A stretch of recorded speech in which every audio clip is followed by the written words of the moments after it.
est-ce qu'il fallait comprendre cette information qui a été donnée, concrètement à ce que beaucoup de gens ont fait? Martinez ferait dire: «Je voudrais savoir, est-ce qu'il sera possible de venir en tant que travailleur temporaire, vu la situation actuelle?» Exactement, c'est une bonne question.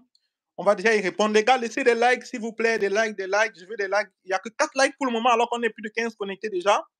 Caroline, bonjour, bienvenue. Donc, déjà, pour commencer, sachez que la note qui est sortie, c'est-à-dire la décision qui a été prise, est une décision qui concerne uniquement la ville de Montréal. D'accord? Et même que ça ne concerne que certains corps de métier. Ça veut dire que quoi? On a bien précisé si si j'ai le documentaire quelque part, j'ai la note au communiqué quelque part, ça concerne les métiers les moins rémunérés, c'est-à-dire les métiers à bas salaire. Les métiers comme le transport, la santé, les métiers de la construction ne sont pas concernés. Tous les métiers dont les salaires sont plus de 50 000, 57 000 dollars par an ne sont pas concernés par cette décision ministérielle. Et les gens ont fait tout un tapage médiatique pour dire que c'est mort, c'est fini le programme des travailleurs temporaires au Québec. Et ça, je pense que c'est très dangereux dans la mesure où peut-être des gens qui étaient déjà très, très engagés dans certaines procédures et qui avaient déjà entrepris des choses pour pouvoir réaliser leurs projets, se sont retrouvés démotivés, découragés. Or, il n'en est rien.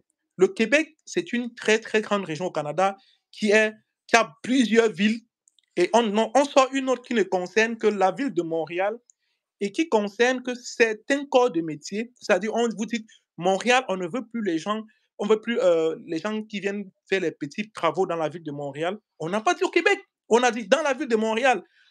Le Montréal, ce n'est qu'une ville. Au Québec, on a la ville de Québec, elle-même qui est la capitale du Québec. On a, on a les autres, plein d'autres villes. Il y a les Drummondville, il y a les Longueuil, il y a Laval, il y a Repentigny, il y a Joliette, il y a Saint-Paul, il y a beaucoup, beaucoup de villes dans la région de Québec.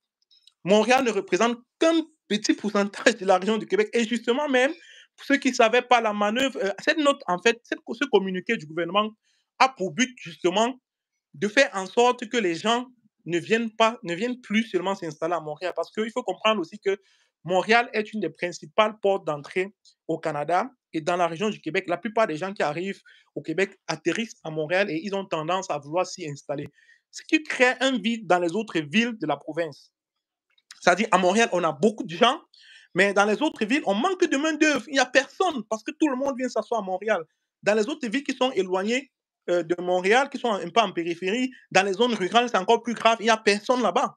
Il n'y a que les autochtones, il n'y a que les gens qui sont là. On manque de main-d'œuvre. Pourtant, il y a des gens qui viennent s'empiler à Montréal. Ça crée donc des tensions au niveau du logement. Ça fait que les services sociaux tels que les écoles et tout ça sont saturés parce qu'il y a un nombre d'écoles qui est là, mais il y a plein de monde qui atterrissent. Donc, le but de ce communiqué, que beaucoup de gens ont très mal interprété, c'est pas de suspendre le programme de travailleurs temporaires au Québec, non. C'est justement de pouvoir limiter l'accès à certains travailleurs de bas salaire à Montréal, je dis bien à Montréal, et de les obliger à aller dans les autres villes du Québec. Je ne sais pas si vous comprenez. Ça veut dire que on veut par là te dire que si tu veux venir au Canada, dans la région du Québec, actuellement, comme travailleur temporaire, il ne faut pas choisir la ville de Montréal. Il faut choisir d'autres villes. Il y a plein d'autres villes. J'ai cité les Longueuil, les Laval, les Saint-Paul, les Joliette, les Repentigny, Jonquière. Il y a plein. Le Québec a plusieurs régions administratives, de l'Abitibi, en passant par. C'est vraiment vaste. Le Québec, à lui seul, a la superficie de certains pays, même en Afrique. Donc, imaginez que si on prend le cas, par exemple, du Cameroun, d'où moi je viens, quand on vous dit, OK, on ne veut plus que les gens viennent s'installer à Douala parce que Douala est saturé, mais les gens vont dire que non, c'est fini, il n'y a plus d'immigration au Cameroun. Quand on ne veut plus les gens au Cameroun, c'est vraiment interpréter les choses à la mauvaise façon. Ça fait que les gens ont pris cette information et ils se sont beaucoup découragés. Maintenant, une fois que j'ai un peu tiré cela au clair, on va essayer de prendre quelques questions et puis, je vais un peu réexpliquer parce qu'il y a beaucoup de gens qui, effectivement, aussi demandent comment est-ce qu'on peut faire si on veut venir travailler au Canada. Il y a beaucoup, beaucoup, beaucoup de gens qui m'écrivent par email.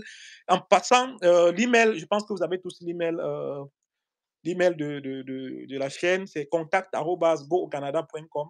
Contact@gocanada, comme le nom de la chaîne, .com. Je ne sais pas s'il y a moyen d'écrire quelque chose là. Je suis sur téléphone.